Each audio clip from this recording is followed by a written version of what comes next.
If there's one thing I've learned, it's this: when a woman gets emotional, most men talk themselves into weakness. They rush to explain, to comfort, to prove they care. They fill the silence with apologies, logic, overcorrections, and they don't realize she stopped listening 10 seconds ago. Not because she's cruelest, but because the moment you start scrambling, she feels it. That fear, that panic, that pressure to fix something that isn't even broken yet. And in that moment, she loses respect, because nothing kills attraction faster than a man who can't sit still in the storm. By the end of this video, you'll know exactly how to become the man who holds that silence and why she never forgets it. She's crying. Not loud, not dramatic. Just quiet tears wiping them away like she doesn't want you to notice. And you're frozen. Every part of you wants to reach out, to ask, to speak, to do anything but just sit there in this heavy, awkward, unbearable silence. But that's the moment she's watching you the most. That's the moment she's testing not your words, but your depth. Can you stay calm? Can you stay rooted? Can you feel her without reacting to her? Most men can't. Most men start performing. What's wrong?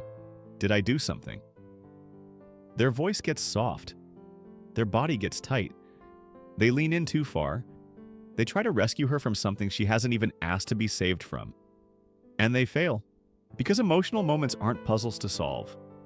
They're fires to withstand.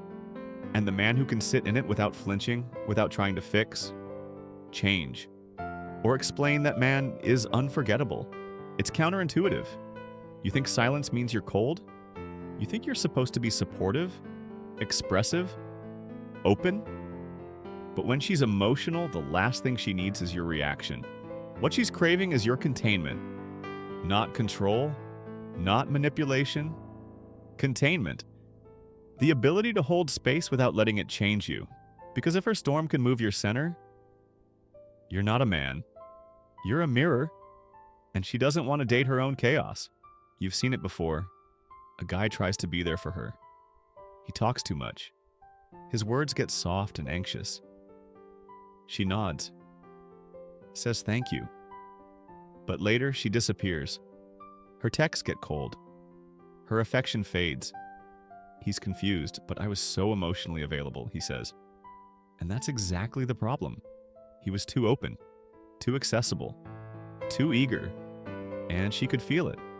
Not love, not strength, but leakage. And women don't chase what spills. They chase what holds. You might not believe this yet, but the strongest move in an emotional moment is silence. Not distance, not absence, just calm, grounded presence. You sit there. You breathe. You let her cry.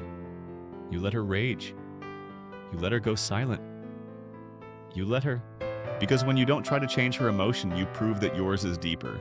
And she starts to feel something primal. Not logical, not conscious, but ancient. Safe. Seen. Understood without a single word. She says, I don't know what I'm feeling. Don't say, it's okay, I understand. You don't, and she knows it. Instead, you say nothing. You stay close. You become the stillness she can fall into. And here's the brutal truth: if you can't do that, she'll find someone who can. Maybe not today, maybe not next week, but eventually her body will remember the man who wasn't moved, and she'll compare every man after to him. That man could have been you, but you flinched. You talked too soon. You gave a speech. You tried to make her feel better, and it made her feel worse.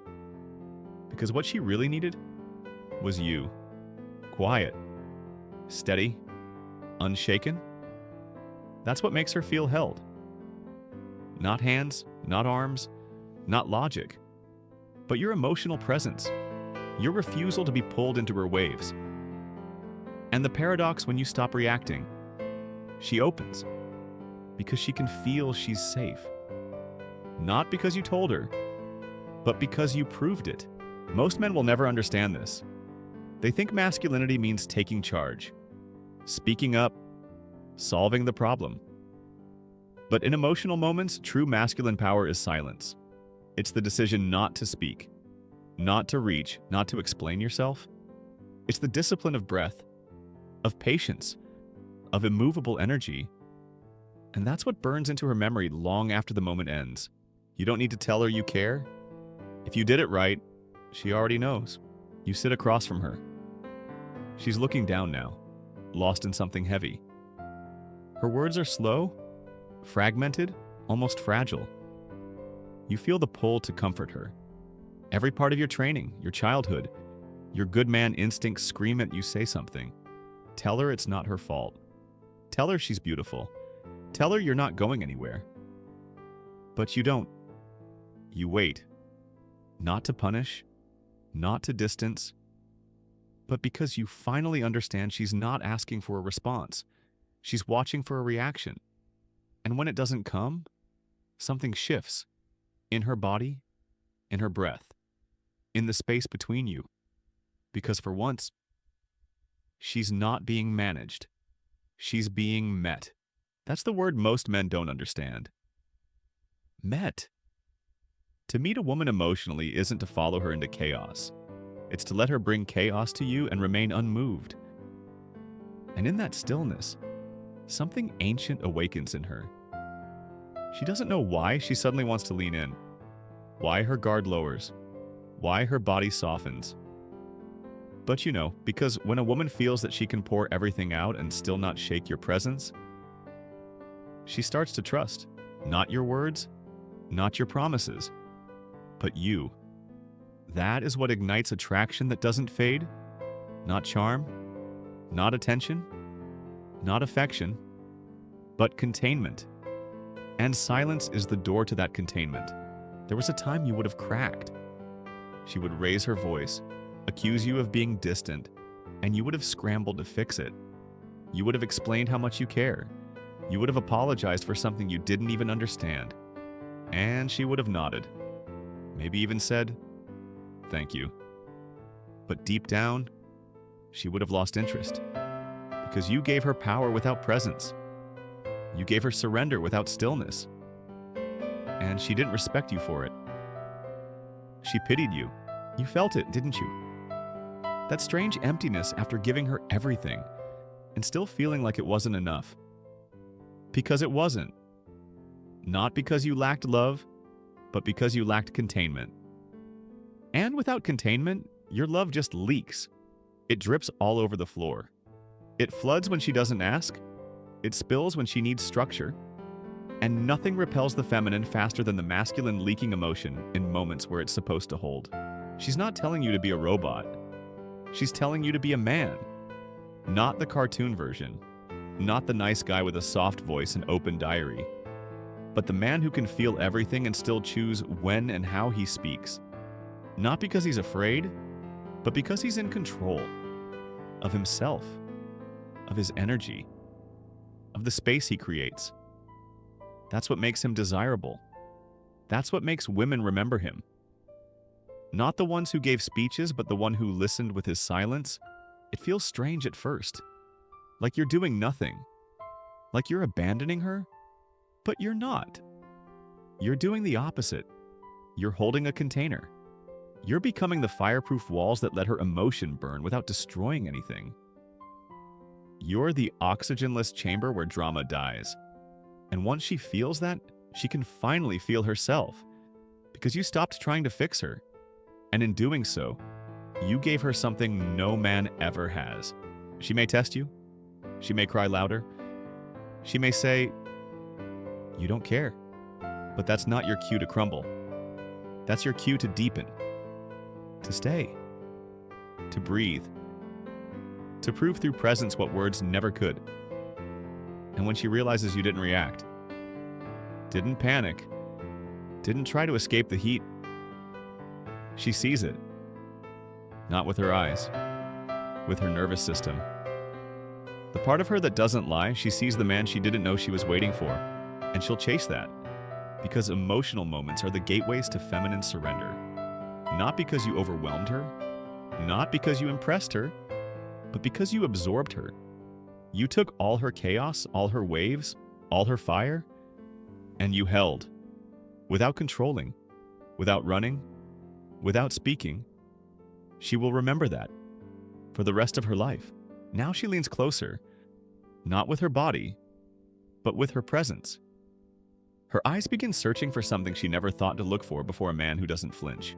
She speaks again, this time slower, watching your face. She's not watching to be heard. She's watching to be reflected, not in panic, not in sympathy, but in that rare, haunting silence that tells her I see you, and I'm not afraid. And it hits her like nothing ever has, because she's never been allowed to fall apart without losing the man in front of her. You used to confuse emotional presence with emotional rescue. You thought your job was to patch her up, make her laugh again, wrap the whole thing in a neat bow of positivity. But all that ever did was block her from the truth. Because the feminine doesn't need clarity right away. It needs depth, a place to descend, a place to be chaotic without rejection, a place to scream, sob and spiral while your eyes stay soft and your spine stays straight. That's the paradox. When you don't try to make it better, you make it safe. And that safety, it breeds obsession. But you can't fake it. You can't hold silence as a strategy. You can't pause just to look powerful. Because if it's not real, she'll feel it. If your silence is actually shut down, or sulking, or passive aggression, it won't calm her. It will inflame her. Because the body doesn't lie. And if you're silent just to punish or provoke, your energy will scream louder than any words could. Real masculine silence doesn't say, "You're on your own." It says, "I'm right here and I'm not going anywhere." It's not cold. It's contained. It's not distant. It's disciplined. And it's rare. So rare that when a woman experiences it, she doesn't just remember it. She reorganizes her nervous system around it. She becomes more feminine in its presence because she can finally relax. You didn't get that from your father. You didn't see it in movies. You weren't taught that the strongest man in the room is usually the quietest, because that man doesn't need the spotlight, doesn't need validation, doesn't need to fix or explain or perform.